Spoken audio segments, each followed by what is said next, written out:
সাকিব ভাইকে নিয়ে কথা বলা মানে বোকামি হবে। সাকিব ভাইয়ের কপাল খারাপ, বাংলাদেশে জন্ম হয়েছে। ক্রিকেটের যতগুলো প্লেয়ার, আমার ভাইও একজন ন্যাশনাল টিমে খেলে।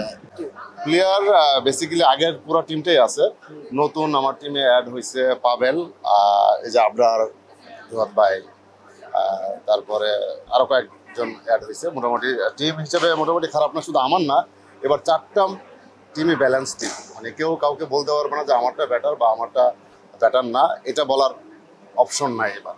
কারণ এবার তো ড্রাফট করে লটারির মাধ্যমে নেওয়া হয়েছে। তো লাকিলি আমার লটারিতে আমার ওই টিমটাই আসছে। আর ওই টিমটা আসলে টিমের এই খেলার বাইরেও রেগুলারই আমার সাথে কানেকশন আছে সবার।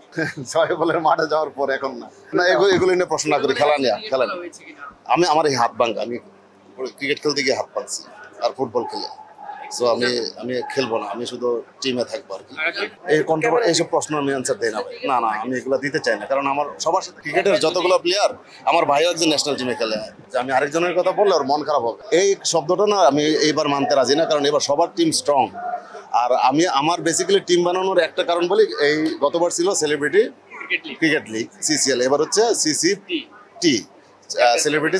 সব মশার বিরুদ্ধে সুরক্ষা দিতে এলো বসুন্ধরা এক্সট্রিম অ্যারোসল, মশার বিরুদ্ধে এক্সট্রিম সুরক্ষা। চ্যাম্পিয়ন ট্রফি, তো যেহেতু প্রথমে সেলিব্রিটি আছে, আমি এটাকে প্রায়োরিটি দিই, খেলা আসছে বেশি, যে কারণে চোখে লাগে যে আমার টিমে প্লেয়ারগুলো অনেক তারকা টাইপ থাকে বা সবাই তাকে চিনে, যে কারণে বড় মনে হয়। কিন্তু প্লেয়ার ওয়াইজ সেলিম ভাইয়ের টিম দুর্দান্ত, অংশু ভাইয়ের টিম হচ্ছে পুরা কি বলবো প্রপার টিম, প্রবীরদার টিমও বেস্ট আমার কাছে মনে হয়। ইচ্ছা নাই, কারণ আমি এত বায়োপিক বা নিয়ে সিনেমা বানাতে চাই না। আমি সাধারণ ফিল্ম মেকার ভাই, এত বড় না। যদি একদিনের পর একটা সিনেমা বানাইছিলাম আমি, লাস্ট গত ঈদে রিলিজ হয়েছে। এখনো প্ল্যান নাই, কারণ সিনেমাটা আমি প্যাশন থেকে বানাই, আমার যখন ইচ্ছা হয় বানাই। কারণ সিনেমা এখনো বাংলাদেশের আমার দৃষ্টিতে প্রফেশনালি এটা করে খাওয়া পসিবল না কয়েকজন ছাড়া। যেমন রাফি হচ্ছে পরীক্ষিত ডিরেক্টর, ও একমাত্র পরীক্ষিত কমার্শিয়াল ডিরেক্টর। ওরা টাকা, আমার টাকা থাকলে আমি ওরা টাকা দিব সিনেমা বানাইতে। এখন যেমন হৃদয় বরবাদ ভাড়াই দিছে, আমার যদি আল্লাহ কোনোদিন টাকা দেন ওরে দিয়েও সিনেমা বানাবো, আমি প্রডিউস করবো। সো ডিরেকশন আসলে এটা আমার যখন ইচ্ছা হয় তখন দিব। হতাশার কথা নয়, বাংলাদেশের মার্কেটে ফিল্ম মেকিং করে মানে আমাদের সেক্টর থেকে কয়জন 3 বেলা খেতে পারে বা লাইফস্টাইল করতে পারে, কোনো একটা ডিরেক্টর কত রেমুনারেশন পায়। রাফি আর আলাদা, পুরো ডিফারেন্ট। সাকিব ভাইয়ের কথা বলাই যাবে না, সাকিব ভাই এত উপরে চলে গেছে, সাকিব ভাইকে নিয়ে কথা বলা মানে বোকামি হবে। সাকিব ভাইয়ের কপাল খারাপ, বাংলাদেশে জন্ম হয়েছে। মুম্বাই জন্ম হইলে অনেক কিছু করতো সে, এখন মানে ওনার স্কোপটা ওরকম থাকলে। সো আমার হতাশার কথা না, আমি অ্যাজ এ ফিল্ম মেকার হিসেবে হচ্ছে আমাদের দেশের মানুষজন, সিনেমা হলের সংখ্যা কম। সিনেমাটা আসলে কয়জন হলে যায় দেখে, কারণ এই মোবাইল যন্ত্র আসার পর থেকে মানুষ যান্ত্রিক হয়ে গেছে। এই হলের ভিতরেও ফোন আসে, খুব কম মানুষের প্যাশন থেকে যায় সিনেমা হলে সিনেমা দেখে। সবার আগে আমার কাছে মনে হয় যে সবাই খালি বলে ভালো সিনেমা না, ভালো সিনেমা অনেক হয় মাঝে মধ্যে, দেখে না কিন্তু অনেকের ভালো সিনেমা হয় না। সিনেমার অডিয়েন্সটা আসলে প্রপারলি ক্রিয়েট হয় না। মানে দুইটা ঈদের সিনেমা চলে, ঈদের বাইরেও সিনেমা চললে ইন্ডাস্ট্রিটা চেঞ্জ হয়ে যাবে, তখন সিনেমা হল আসবে। একটা প্রডিউসার সিনেমা লগ্নি করে, তাকে যদি আমি টাকা রিটার্ন করতে পারি, সে কিন্তু সেকেন্ড টাইম সিনেমা বানাবে। হলের বিজনেস যদি ভালো হয়, তখন কর্পোরেট লোকগুলা সিনেমা হলে ইনভেস্ট করবে। এগুলো একটু সময় লাগবে ভাই, মুখে বললে হয় না।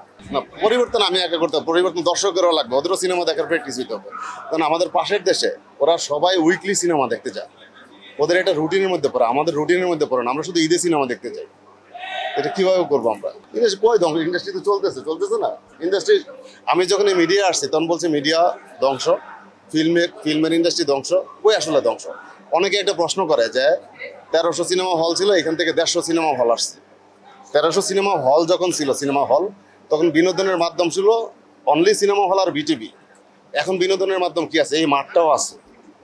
মোবাইল ফোন তো হচ্ছে হাজার মাধ্যম, TikTok, reels, Instagram, Facebook, OTT, কি নাই বিভিন্ন সাইট। তো ওই তুলনাটা দিলে হবে না। কখনো একজন শিল্পী 2025 সালে যদি বলে সিন্ডিকেটের আওতায় পড়ে, রং। ওর যদি ক্যাপাবিলিটি থাকে ওর পিছনে ঘুরবে। আপনি যে ইয়াস, তটিনী, তসিফ, জোবান বা নিহা, ওদের পিছনে 3 মাস আগে থেকে ঘুরতে হয় ডেটের জন্য। তাহলে সিন্ডিকেটের মানে কি? নিশ্চয়ই ওদের যোগ্যতাটা প্রমাণ করছে, অল্প দিন হয়েছে না ওরা আসছে। আপনার এখন ডিজিটাল হওয়ার কারণে যে কোনো শিল্পীর মানে প্রতিভা কেউ আটকে রাখতে পারবে আপনার মনে হয়? ধরেন একটা মানুষকে আমি চান্স দিচ্ছি না, ও খুব ভালো অ্যাক্টিং করে বা খুবই সুন্দর গান গায়, ও ফেসবুকে লাইভ করবে ভাই, ক্লিপ নিজে করবে, ওর গান দেখে অডিয়েন্স যদি পছন্দ করে আবার ডেকে আনবো। রিসেন্ট একটা গান হিট হয়েছে না, কালা কালা, এর 2 বছর আগের গান, এর আগে তো শুনেন নাই, এখন ভাইরাল হয়েছে। ওরা ডেকে সবাই বাংলাদেশে কয়েকদিন আগে আসছিল, সবাই আপনারা ইন্টারভিউ নিচ্ছেন না? এটা সিন্ডিকেটের আওতায় পড়ছে?